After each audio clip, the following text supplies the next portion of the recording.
Good evening friends, बहुत बहुत स्वागत है आपका हमारे चैनल पर। स्टूडेंट, उम्मीद है कि आप सब अच्छे होंगे और आपकी तैयारी भी आगामी जो भर्ती परीक्षा आने वाली है उनको लेकर गंभीरता पूर्वक शुरू कर दी होगी। देखिए स्टूडेंट, जैसा कि आपको पता है कि आगामी 1-2 माह में, अगस्त माह में और आपके फर्स्ट ग्रेड की पूरी आने की उम्मीद है। अगस्त माह में स्टूडेंट, मैंने आपको कितनी बार बोल दिया है कि 10,000 प्लस पदों पर विज्ञप्ति आएगी और student as it is second grade पर भी आपके लगभग 8,000 पदों पर भर्ती प्रक्रिया आएगी। आज का जो वीडियो है वो उन स्टूडेंट्स के लिए है जिन्होंने की अभी बीएससी बीएड कोर्स कंप्लीट किया है और जो पीजी नहीं है और जो सेकेंड ग्रेड की तैयारी करना तो चाहता है, लेकिन उसका जो पिछला अनुभव है 26/12 वाला पेपर का वो अच्छा नहीं रहा, इसलिए उसको तैयारी करने में थोड़ी दिक्कत आ रही है। स्टूडेंट, कई स्टूडेंट के मैसेज आते हैं कि सर हम तैयारी तो करना चाहते हैं लेकिन वो पेपर का हमारा पहला ही टाइम था और हमने पिछले 1-1.5 साल से तैयारी भी कर रहे थे, लेकिन वो हमारा एक्सपीरियंस चूंकि अच्छा नहीं रहा, तो वो एक कटु स्मृति हमारे दिमाग में ऐसी बैठ गई है कि यार ये पेपर का लेवल ये आता है तो फिर हमारी तैयारी का क्या मतलब रहा।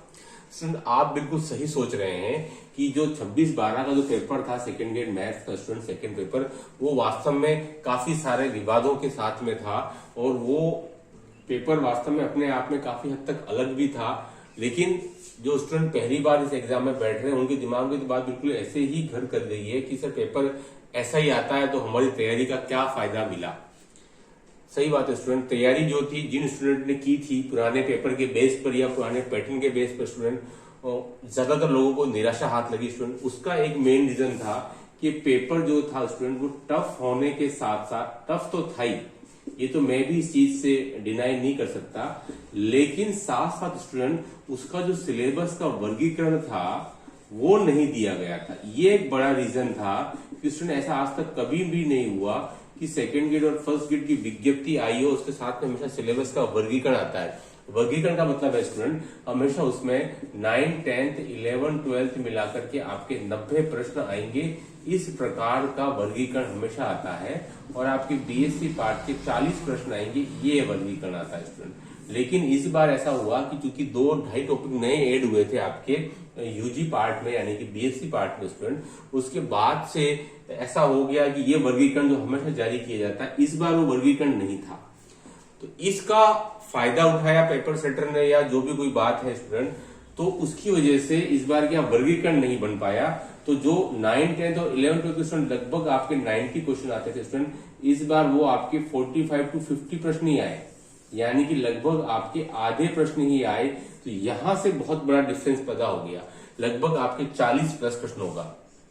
नो डाउट कि पेपर टफ तो था ही, लेकिन उसका वर्गीकरण का नहीं होना, ये स्टूडेंट एक तो करेला और फिर नीम चढ़ा, है ना, इसी वजह से ज्यादा अंतर पैदा हो गया। नहीं तो अगर पेपर का पैटर्न यही रहता और 9th 10th 11th 12th के अगर 90 प्रश्न आए होते इसी पैटर्न में स्टूडेंट, तो मुझे नहीं लगता है, नो डाउट कि क्वेश्चन अटेम्प्ट स्टूडेंट कर लेते और 40% उनके बना देते।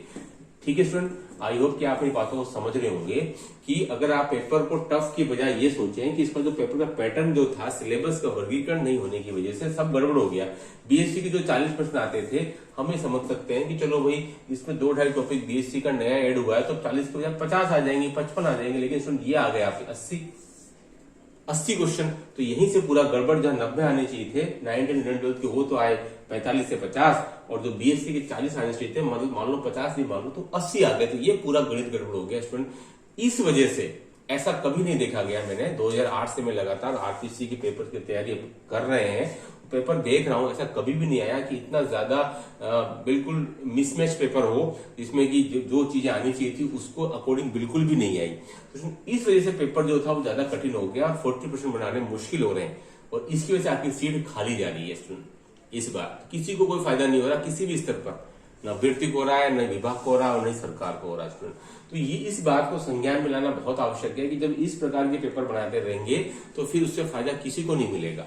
कि जब आपको ठीक है इस बार वर्गीकरण नहीं था तो वर्गीकरण जारी कर देना चाहिए था, क्योंकि वो भी जारी नहीं हुआ, तो इसी मुगालते में रह गए सभी स्टूडेंट की भाई जो हमेशा रहता है उसी पैटर्न को फॉलो करते हुए और इस बार भी पेपर आएगा, लेकिन पूरा गड़बड़ हो गया और इस वजह से पेपर और जो टफ था वो और टफ बन गया। इस वजह से स्टूडेंट 40% मार्क्स लाने मुश्किल हो रहे हैं।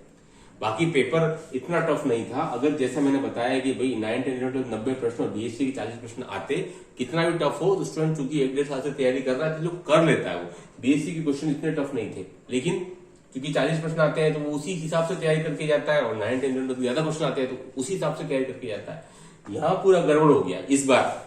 वो मेन रीजन था कि क्वेश्चन जो थे अटेम्प्ट वो थोड़ा लेंदी पेपर भी था, और कुछ क्वेश्चन जो डिलीटेड थे 3-4 डिलीट हुए, 3-4 और डिलीट होने चाहिए, मेरे ख्याल से तो ज्यादा डिलीट होने चाहिए, 4 तो एटलीस्ट होने चाहिए स्टूडेंट, है ना। तो वो भी रीजन था। तो इन सब चीजों को मिला करके, और एक जो नया जो स्टूडेंट है, बिगनर है, जिसने पहली बार पेपर दिया, वो उसको काफी थोड़ी निराशा लगी कि भाई पेपर जो है वो इस स्तर पे आता है तो हमारी तैयारी का क्या मतलब। स्टूडेंट आप इस बात को भूल जाइए, पूरे एक बुरे सपने की तरह स्टूडेंट हमेशा एक जैसी चीजें नहीं रहती हैं। इस बार जो विज्ञापन जो आएगा, मेरे को लगता है सितंबर तक आपका आ जाना चाहिए 2023 में, और इसका पेपर आपके मई-जून 2024 तक होना चाहिए स्टूडेंट। ठीक है, तो आपके पास काफी अच्छा समय है। समय तो पहले भी था, लेकिन पेपर का पैटर्न सब गड़बड़ होने की वजह से वो समय का यूटिलाइज नहीं हो पाया स्टूडेंट। तो और चूंकि ये सभी कोचिंग वालों के लिए, खुद मेरे लिए भी पहली बार अनुभव था, तो मैं इसको स्वीकार करता हूँ कि स्टूडेंट के साथ थोड़ा सा न्याय नहीं हुआ। और कोई भी कोचिंग वाला जो था वो सभी लोग हतप्रभ थे इस पेपर को देखने के बाद में, कि भाई जो हमारी सोच थी, जो जिस तरीके से तैयारी करवाई जाती है, वो उससे पेपर जो था आउट ऑफ द बॉक्स था स्टूडेंट। लेकिन अगर इस बार भी अगर जो सिलेबस का जो पैटर्न है स्टूडेंट, अगर वो जारी नहीं किया जाता है तो उसको ध्यान में रखते हुए तैयारी करवाई जाएगी, तो ये एक पता चलेगा कि भाई इसको बेस में रखते हुए हमको तैयारी करवानी स्टूडेंट। तो आप जानते हैं काट की हंडी बार बार नहीं चढ़ती है, तो उसी के अकॉर्डिंग पता चल गया है कि भाई हमने पिछली बार जो गलती की है, दूध का जला छाछ को फूक फूक कर पीता, सुनिए आप जानते हैं अच्छे से। तो इसलिए इस बार अगर मान लो सिलेबस का वर्गीकरण नहीं भी आता है मार्क्स का, तब भी उस चीज को कंसिडर करते हुए ही आप खुद भी पढ़ेंगे, और जो आपको पढ़ाने वाला ट्यूटर है वो भी चीज का ध्यान रखेगा स्टूडेंट। ठीक है, तो आप बिल्कुल घबराए नहीं कि सर डर लग रहा है कि सेकंड की तैयारी कैसे करें, पिछले साल की 1-1.5 साल दिया। ये स्टूडेंट केवल एक सोच है आपकी। आप अगर पॉजिटिव चीजें सोचेंगे, कि आपको पता है इसके जस्ट बाद में जो आपके 15/2 को पेपर हुआ था संस्कृत विभाग का, वो काफी बिल्कुल पेपर पैटर्न बेस्ड था, सिलेबस के अकॉर्डिंग था, और स्ट्रिक्टली सिलेबस से बेस्ड था। तो उसमें बड़े आराम से स्टूडेंट के मार्क्स आ रहे हैं 40%, कोई प्रॉब्लम नहीं स्टूडेंट। ठीक है, तो पेपर थोड़ा ऊपर से होता रहता है, लेकिन आप अपने आप को निराश नहीं करें। मैं फिर कह रहा हूं कि एक जैसे पेपर पैटर्न हमेशा नहीं रहता। इससे एक सीख मिली है सभी को, हमको भी सीख मिली है कि भाई अगर सिलेबस का पैटर्न नहीं आया तो फिर आपको थोड़ा आउट ऑफ द बॉक्स सोच कर की भी तैयारी स्टूडेंट को करवानी पड़ेगी। तो इसलिए दोनों ही तरफ से है, आपके लिए भी और हमारे लिए भी पूरा एक संदेश देके गया ये वाला पेपर। तो स्टूडेंट इसके लिए बिल्कुल नेक्स्ट तैयारी के लिए अभी सब जुट जाना है, तैयारी करते रहनी है स्टूडेंट। एक टारगेट बना लेना है, एक गोल सेट करो कि भाई हमको इस दिशा में आगे बढ़ना है, सफलता मिलेगी। और चूंकि वैकेंसी तो आपकी आने ही वाली है स्टूडेंट 1-2 महीने के वेट के बाद में। ठीक है, तो घबराने की बिल्कुल जरूरत नहीं है। एक बार का कटु अनुभव रहा तो उसी को आप आगे चलाते रहे, कैरी फॉरवर्ड करें, कुछ नहीं, उसको बड़े सपने की तरफ भूल जाइए और आगे की तैयारी करते रहिए। इस पेपर ने सभी को सीख दी है स्टूडेंट, कुछ न कुछ तो सभी लोग सीखेंगे। तो स्टूडेंट आज वीडियो में इतना ही। डू लाइक शेयर सब्सक्राइब करें। ओके, थैंक्स, धन्यवाद।